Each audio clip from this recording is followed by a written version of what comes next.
শীতের এক ঠান্ডা সকাল। গ্রামের চারপাশে সাদা কুয়াশায় ঢেকে আছে সবকিছু। পাখিরাও তখনও পুরোপুরি জেগে ওঠেনি। এমন সময় ছোট্ট ছেলেটি রাফি নরম কম্বল মুড়ি দিয়ে ঘুমাচ্ছে। আল্লাহু আকবার আল্লাহু আকবার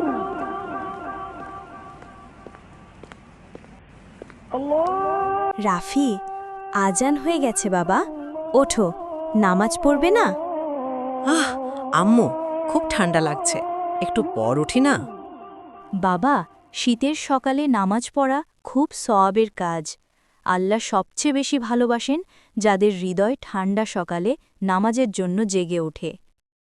আম্মু, পানি তো বরফের মতো ঠান্ডা, এত ঠান্ডা পানি দিয়ে অজু করব কিভাবে?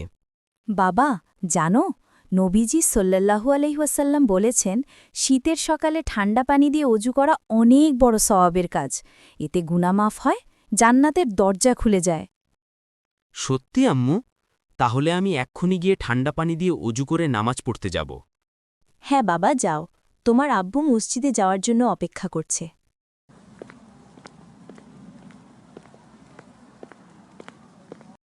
বাইরে প্রচণ্ড ঠান্ডা, চারিদিকে কুয়াশার চাদরে মোড়ানো, কিন্তু এই ঠান্ডা উপেক্ষা করে রাফি ও তার আব্বু মসজিদে যাচ্ছে নামাজ পড়তে। আব্বু, এত ভোরে সবাই কেন আসে মসজিদে? বাবা, যারা ফজরের নামাজ জামাতে পড়ে তারা আল্লাহর বিশেষ হেফাজতে থাকে সারাদিন। নবীজি সাল্লাল্লাহু আলাইহি ওয়াসাল্লাম বলেছেন, যে ব্যক্তি ফজরের নামাজ পড়ে সে জান্নাতে প্রবেশ করবে ইনশাল্লাহ। সত্যি জান্নাত পাবো আব্বু? আমি প্রতিদিন পড়ব আব্বু। আব্বু, এখন আমরা বাসায় যাব? না বাবা, এখন বসে কিছুক্ষণ আল্লাহর জিকির করি।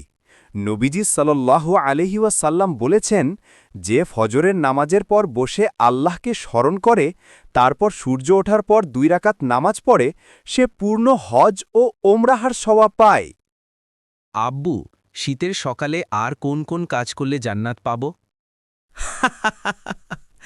মাশাল্লাহ, রহিম মিয়া, তোমার ছেলে তো খুব সুন্দর প্রশ্ন করেছে।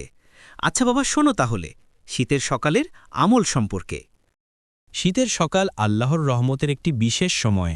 যদিও ঠান্ডা আমাদের অলস করে তোলে, তবু এই সময় কিছু আমল করলে আল্লাহ তাআলা অসীম সওয়াব দান করেন। সকালবেলার আজকার ও দোয়া পড়া। ফজরের নামাজের পর এই জিকিরগুলো পড়লে দিনটি বরকতময় হয়। আয়াতুল কুরসি, সূরা ইখলাস, ফালাক, নাস 3 বার করে, সুবহানাল্লাহ 33 বার, আলহামদুলিল্লাহ 33 বার, আল্লাহু আকবার 34 বার। দরিদ্রদের জন্য দান করা, বিশেষ করে শীতে। শীতে অনেক মানুষ গরম কাপড়ের অভাবে কষ্ট পায়। পুরনো কাপড়, কম্বল বা খাবার দিয়ে সাহায্য করা এক বিশাল সওয়াবের কাজ।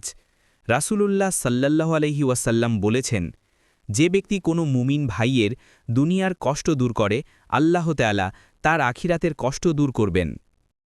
হুজুরের কথাগুলো রাফি মন দিয়ে শুনল। তারপর তার বাবাকে বলল, আব্বু, আমার তো শীতের অনেক কাপড় আছে। আমি সেখান থেকে যাদের শীতের কাপড় নেই তাদেরকে দান করব। হ্যাঁ বাবা, তুমি তাই করো।